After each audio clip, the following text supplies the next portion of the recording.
Hello everyone, welcome to ACUPPSC। मेरा नाम वंदना सिंह है। ये 1 जून से test series and current affair course start हुआ है। आप इस नंबर पे व्हाट्सएप करके ज्वाइन कर सकते हैं। चलिए हिस्ट्री के मोस्ट इंपॉर्टेंट क्वेश्चन डिस्कस करते हैं।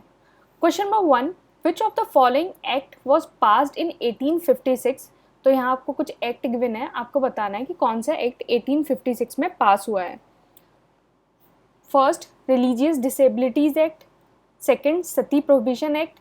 Third, Hindu widow marriage act. Fourth, principal to grab state act. तो इसका आंसर है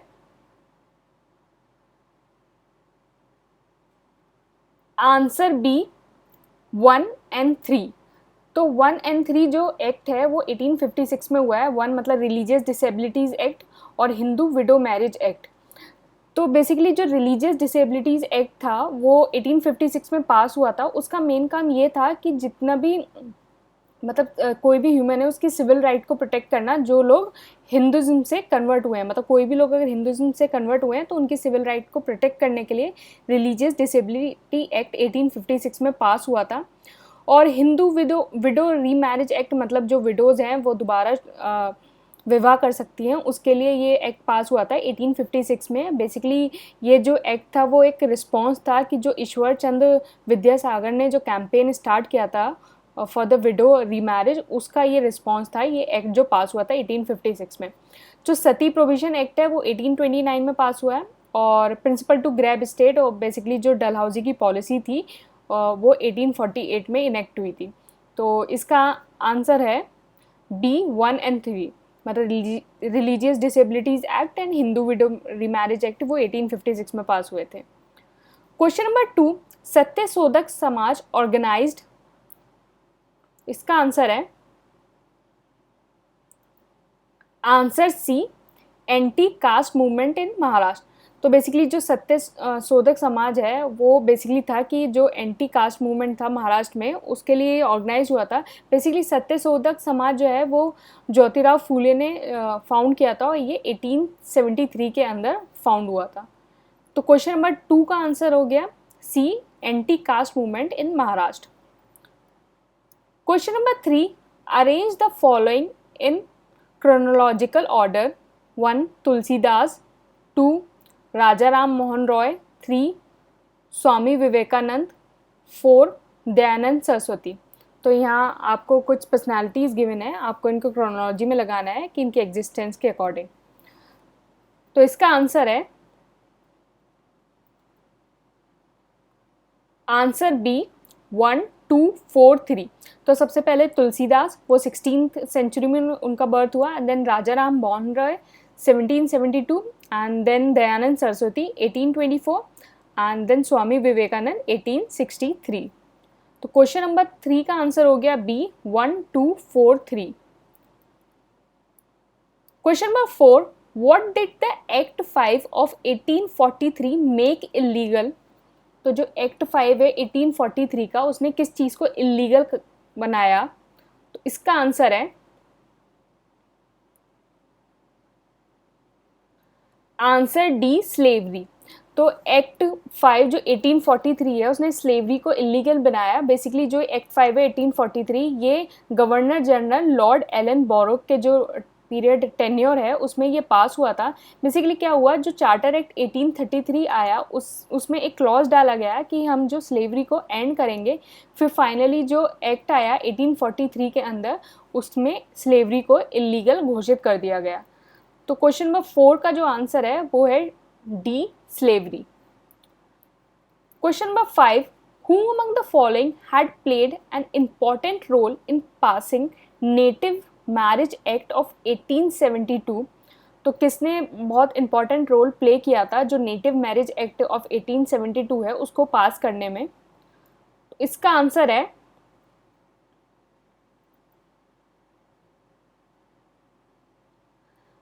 आंसर सी, केशव चंद्र सेन। तो केशव चंद्र सेन ने जो नेटिव मैरिज एक्ट है 1872 उसको पास करने में एक बहुत इंपॉर्टेंट रोल प्ले किया था। बेसिकली जो ये जो एक्ट था वो ये था कि मिनिमम एज जो बॉयज़ की और गर्ल्स की कितनी होनी चाहिए फॉर द मैरिज, मतलब चाइल्ड मैरिज को रोकने के लिए ये जो एक्ट था वो पास हुआ था। इसमें ये 18 नेटिव मैरिज एक्ट ऑफ 1872 में जो मिनिमम जो गर्ल्स है उसकी एज जो चाइल्ड रखी गई थी वो 14 ईयर्स और बॉयज़ की जो 18 ईयर्स रखी गई थी। और इस नेटिव मैरिज एक्ट ऑफ 1872 को ब्रह्मो मैरिज एक्ट भी कहा जाता है। तो क्वेश्चन नंबर 5 का आंसर हो गया C, Keshav Chandra Sen. Question number 6, which of the following is not correctly matched. तो यहाँ आपको कुछ पेयर्स गिवन है, आपको बताना है कि कौन सा पेयर करेक्टली मैच नहीं है। ए, प्रार्थना समाज आत्माराम पांडुरंग, बी, आत्म समाज सभा Debendranath Tagore, C, Brahmo Samaj of India Keshav Chandra Sen, D, Radha Swami Satsang Tulsiram. तो आपको बताना है कि कौन सा पेयर करेक्टली मैच नहीं है। तो इसका आंसर है आंसर बी, आत्मसभा देवेंद्रनाथ टैगोर। तो ये जो पेयर है वो करेक्टली मैच नहीं है, क्योंकि जो आत्मसभा है वो जो फाउंड किया था वो राजा राम मोहन रॉय ने किया था, और ये 1814 के अंदर राजा मोहन राय ने जो आत्मसभा है उसको फाउंड किया था। बाकी सारे पेयर हैं वो करेक्टली मैच है। जो प्रार्थना समा है वो आत्माराम पांडुरंग ने, जो ब्रह्मो समाज ऑफ इंडिया है वो केशव चंद्र सेन, और राधा स्वामी सत्संग वो तुलसी राम के द्वारा फाउंड हुआ था। तो क्वेश्चन नंबर 6 का आंसर हो गया बी, ये ऑप्शन गलत है। Question number 7, match list 1 with list 2 and select the correct answer. तो यहाँ आपको लिस्ट 1 लिस्ट 2 दी है और आपको ये पेयर जो है वो मैच करना है। तो इसका आंसर है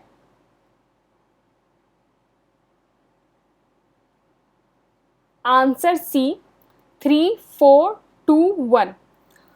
तो जो ख्वाजा मोइनुद्दीन चिश्ती है उन्होंने जो फाउंड किया था वो चिश्तिया फाउंड किया था, एंड जो शेख अहमद सरहिंदी है उन्होंने नक्शबंदिया, एंड दारा सिकोर ने कादरिया, और शेख साहबुद्दीन ने सूरावर्दी। तो क्वेश्चन नंबर 7 का आंसर हो गया सी, 3, 4, 2, 1। Question number 8, which one of the following pair is not correctly match. तो यहाँ आपको पेयर्स कुछ गिवन है, आपको बताना है कौन सा करेक्टली मैच नहीं है। A, first battle of Panipat 1526, B, battle of Khanwa 1527, C, battle of Ghaghra 1529, D, battle of Chanderi 1530। तो इसमें बताना है आपको कौन सा पेयर करेक्टली मैच नहीं है। तो इसका आंसर है answer D, battle of Chanderi 1530। तो ये पेयर करेक्टली मैच नहीं है, क्योंकि बैटल ऑफ चंदेरी जो है वो 1528 के अंदर हुई थी, ना कि 1530 में। और जो बैटल ऑफ चंदेरी है वो बेसिकली मैदनी राय और बाबर के बीच में हुई थी। फर्स्ट बैटल ऑफ पानीपत ये बिल्कुल करेक्टली मैच है, ये 1526 में हुआ था, ये बाबर और इब्राहिम लोदी के बीच में हुआ था। बैटल ऑफ कानवा ये भी बिल्कुल सही है, 1527 में हुआ था, ये बाबर और राणा संगा के बीच में हुआ था।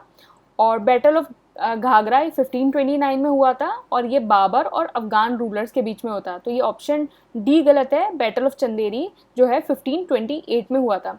तो ये क्वेश्चन आपको ऐसे भी आ सकता है, क्योंकि ये सारी बैटल्स हैं, ये बाबर से रिलेटेड सारी बैटल्स हैं, तो इसमें आपको ये भी आ सकता है कि इन सारी बैटल्स को क्रोनोलॉजी में लगाओ।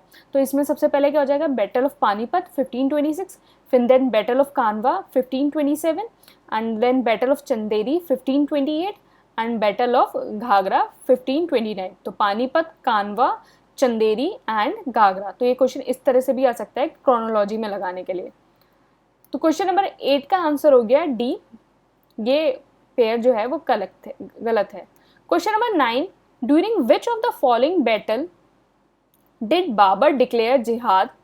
तो किस बैटल के टाइम जो बाबर है उसने जिहाद डिक्लेयर किया था। तो इसका आंसर है आंसर बी, बैटल ऑफ कानवा। जो बैटल ऑफ कानवा है 1527 में जो हुई थी बाबर और राणा संगा के बीच में, उसने उस बैटल को बाबर ने जो है जिहाद डिक्लेयर किया था, और ये बैटल जो है बाबर ने जीत ली थी। और इस बैटल को जीतने के बाद जो बाबर ने जो टाइटल एज्यूम किया था वो गाजी का टाइटल एज्यूम किया था। तो क्वेश्चन नंबर 9 का आंसर हो गया B, battle of Khanwa. Question number 10, which of the following Sufis regarded Krishna among Auliyas? तो कौन से सूफी ने जो कृष्णा को औलिया माना है? तो इसका आंसर है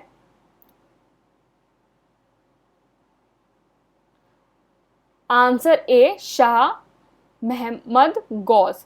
तो शाह महमद गौस ने जो है वो कृष्णा को एज अ औलिया कंसीडर किया है।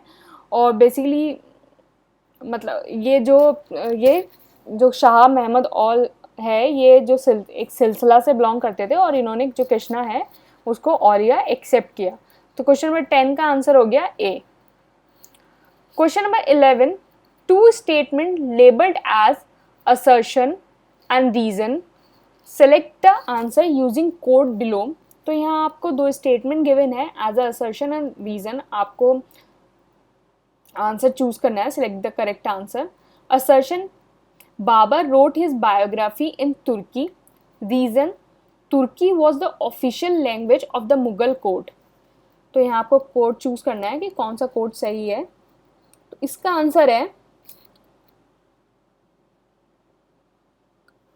Answer C, A is true but R is false. तो असर्शन बिल्कुल सही है, जो बाबर ने अपनी जो बायोग्राफी लिखी थी वो तुर्की में लिखी थी। एंड रीज़न बिल्कुल गलत है कि इसमें लिखा है Turki was the official language of the Mughal court, मतलब तो ये बिल्कुल गलत है क्योंकि जो पर्शियन थी वो ऑफिशियल लैंग्वेज थी मुगल कोर्ट की। और बाबर ने जो अपनी बायोग्राफी लिखी थी उसका नाम था तुजुक ए बाबरी, या फिर उसको बाबर नामा भी कहते हैं। वो उसने तुर्की में लिखी थी, तुर्किश में। तो क्वेश्चन नंबर 11 का आंसर हो गया C, A is true but R is false. Question number 12, which of the following events of Buddha's life is known as Mahabhinishkramana? तो इसमें से कौन सी जो घटना है उस बुद्धा के जीवन से उसको महाभिनिष्करण कहा गया है? तो इसका आंसर है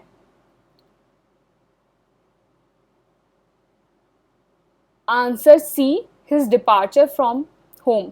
तो जब वो अपने घर से उनका जाना हुआ तो उस इवेंट को एज अ महाभिनिष्करण कहा गया है। तो बुद्धा जो है एट द एज ऑफ 29 उन्होंने अपना घर छोड़ दिया था। और जो उन्होंने अपना घर छोड़ा था, जब वो अपने घर से जा रहे थे तो वो एक अपने साथ एक हॉर्स को, मतलब एक घोड़े को साथ लेके गए थे और उस घोड़े का नाम था कंतक। तो क्वेश्चन नंबर 12 का आंसर हो गया C, his departure from home, उसको महाभिनिष्करण कहा गया है।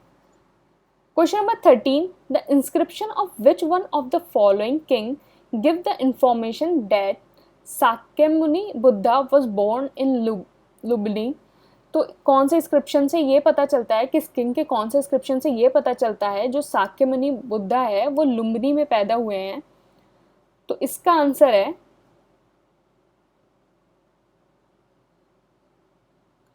Answer A.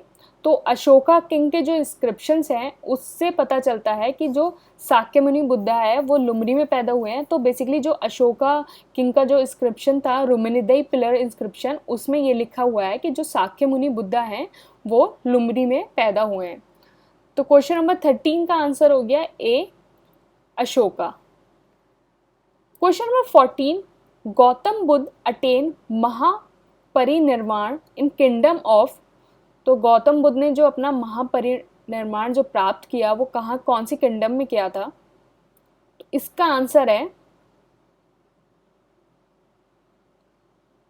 आंसर सी, मल। तो जो बेसिकली जो मल है उस किंगडम में उन्होंने अपना महापरिनिर्वाण जो है वो प्राप्त किया था। तो मल की जो कैपिटल है कुशीनारा, उसमें बेसिकली इन्होंने जो गौतम बुद्ध हैं उनका महापरिनिर्वाण हुआ था। महापरिनिर्वाण का मतलब ये है कि जब गौतम बुद्ध की जो डेथ हुई थी तो उस जो पर्टिकुलर इवेंट है उसको महापरिनिर्वाण कहते हैं। और ये 483 BC के अंदर हुआ था। मतलब मल, जो रिपब्लिक ऑफ मल है उसकी जो कैपिटल थी कुशीनारा, जिसको कुशीनगर भी कहते हैं, वहाँ ये हुआ था। तो क्वेश्चन नंबर 14 का आंसर हो गया सी, मल। Question number 15, 4 Buddhist council were held in the following places, arrange them in chronological order।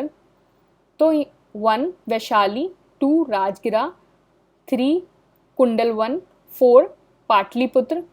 तो यहाँ 4 बुद्धिस्ट काउंसिल गिवन हैं, उनके प्लेसेस कहाँ कहाँ हुई थी और इनको आपको क्रोनोलॉजी में लगाना है। इसका आंसर है आंसर डी 2 1 4 3। तो राजगिरा, फिर उसके बाद Vaishali, then Pataliputra and then Kundalvan. तो जो फर्स्ट बुद्धिस्ट काउंसिल हुई थी वो किंग अजातशत्रु के अंडर हुई थी और ये राजगिरा में हुई थी। सेकंड जो है वो काला अशोक किंग के अंडर में हुई थी और ये वैशाली में हुई थी। थर्ड अशोका के अंडर में and then Pataliputra. And fourth जो है वो कनिष्का के अंडर में हुई थी और ये कुंडलवन है वो कश्मीर में है, तो कश्मीर में हुई थी ये। तो राजगिरा, वैशाली, पाटलिपुत्र एंड कुंडलवन में हो गया कश्मीर। तो क्वेश्चन नंबर 15 का आंसर हो गया डी 2 1 4 3। ये हम टेलीग्राम पे डेली क्विज कंडक्ट कराते हैं, तो आप टेलीग्राम ज्वाइन करके इस डेली क्विज में पार्ट ले सकते हैं। ये क्विज बिल्कुल फ्री है। Thank you and all the best.